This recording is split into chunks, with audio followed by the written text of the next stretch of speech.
I'm very happy to be joined this morning by Chrisette Benjamin, who is a former youth parliamentarian. She's also the founder of the NGO I Believe in Success, and also the vice chairperson for the Nariva Mayaro Youth Parliament as well. Good morning and welcome. Good morning, Trinidad and Tobago. It's indeed a privilege to be here. Now, today is the budget, which will be live on TTT at 1:30 p.m., just back tagging that. And, from a youth perspective, what do you think is needed for the budget? I did throw this question out to Rukaya earlier, but from your perspective, what do you believe?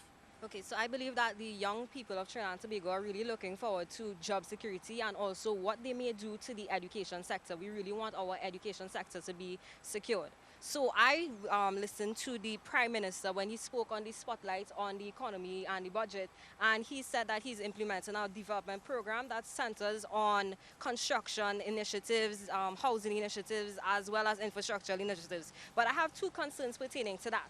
One would be, what you see with this budget is we cannot afford to have mismanagement of funds. And with these type of contract and initiatives, you have that. So I believe that we need to implement the public procurement legislation so we could avoid mismanagement of funds. And my other concern would be we also need some implementation of other initiatives that centers other sectors such as arts and culture as well as agriculture.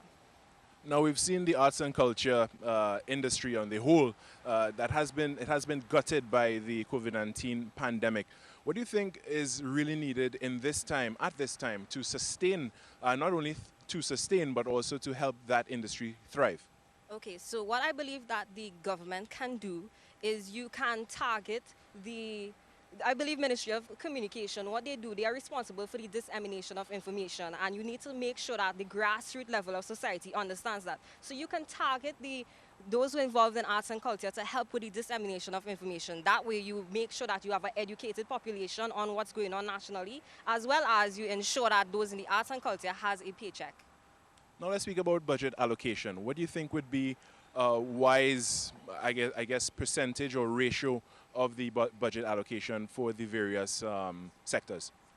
That's a really good question. I believe that main focus should be placed on education. It should be placed on the Ministry of Agriculture because that has been neglected for far too long. It should be placed on social development, and it also should be placed on national security because that is very important. What about the question of economic diversity now?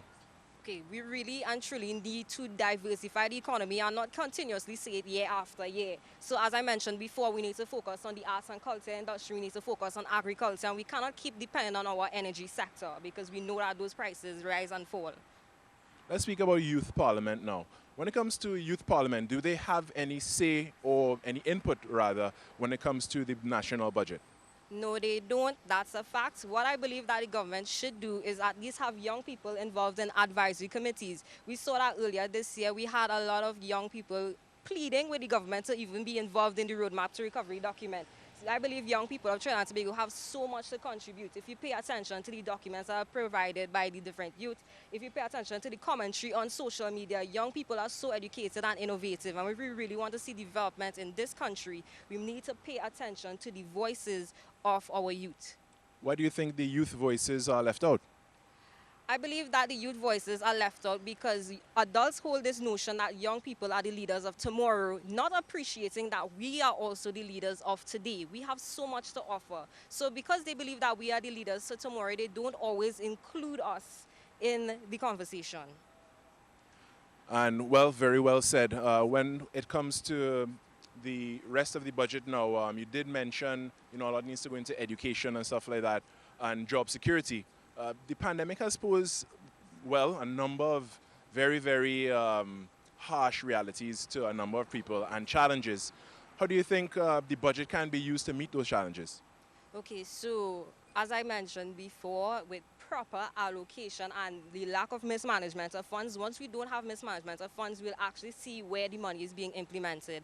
And I also believe that the private sector may have to step up a bit in terms of creating new industries for us to create different job opportunities for people. So one thing that I want to mention is the e-tech parks across Trinidad and Tobago. Some of them are not utilized at all, and this may be because some persons may have interest in utilizing these spaces, but because of the amount of red tape, they don't actually access these services. Why do you think there's so much red tape? I really can't answer that question, but I really hope that they pay some sort of attention to this so the average businessman can be able to access this. And when it comes to the question of the health sector, what do you think the budget should reflect? Well, seeing that as of right now, that's a main priority, we should focus, a lot of attention should be placed on the health sector. From before, the health sector was one of the top 3 allocations, I believe, in the last budget. So I do expect the same to happen this year.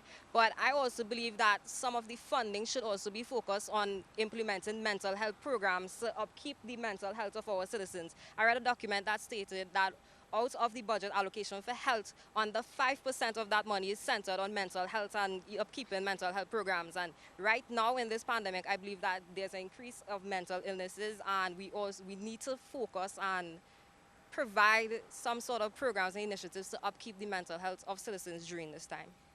Do you have any fears about the upcoming budget later today? Yes, I do, but I believe that they would make the necessary decisions that would actually upkeep the well-being of our citizens, because as we saw happening earlier this year, they put a lot of stuff in place to ensure that everyone was actually secured. As a former youth parliamentarian, what do you believe young people need to do to really get their voices out there and, make a real impact when it comes to having an input in things like the budget and even policy? I believe that we need to continue doing like what myself and Rakai and other young people across Trinidad and Tobago are doing, continue amplifying our voices, continue commenting, continue making noise, because even though we might think that we aren't always being heard, people are paying attention to us. But if we continue holding them accountable, I believe that at some point we'll bridge the gap between youth and the government. Well, with that, I enjoyed this interview very much. I want to thank you so much, Chrisette Benjamin, for joining us this morning. With that, I'm going to throw back to studio because I know you have a lot going on. Thanks, guys.